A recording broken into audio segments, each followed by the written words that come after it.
Now we're listening to Raila Odinga, candidate of Kenya. Thank you.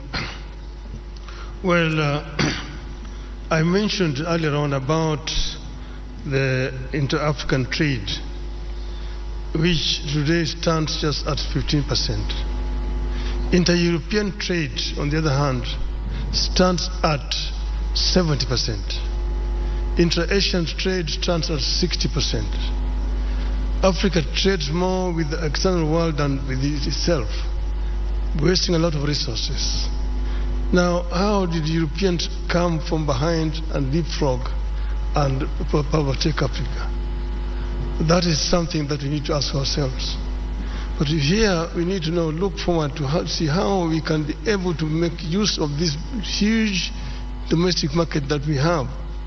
We have a population of 1.4 billion people. And that is what has helped China. China did two things. One was to train the younger generation, the youth, so that they had a very highly skilled manpower. And when they liberalized their economy, the manufacturing units in the West rushed to China. If you go to China, for example, take the automobile, the Ford, the Jeep, the BMW, the Mercedes, the Toyota, the Nissan, they're all there in China. And because there was cheap, highly skilled, cheap labor, secondly, cheap raw material. The raw materials which they were actually getting originally from Africa. And that is how China has managed to develop a 600 million people middle class.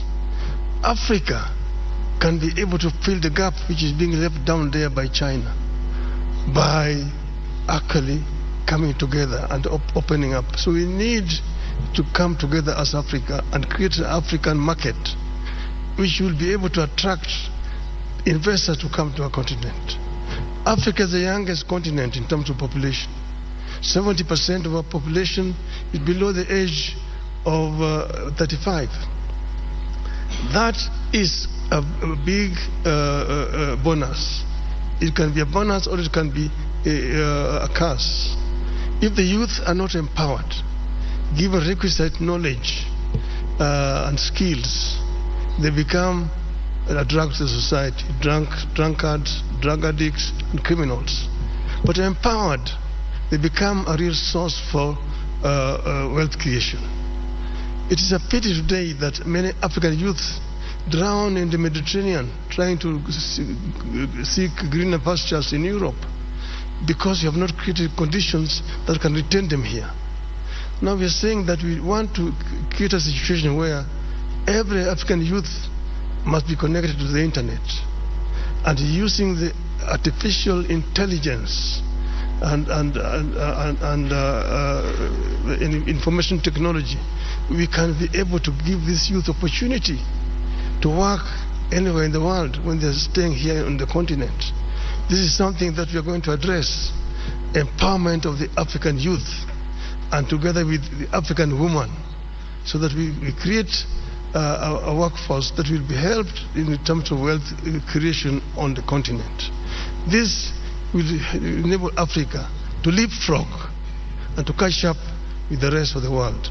I'm saying that I want to be a vehicle to be used to help Africa to get there.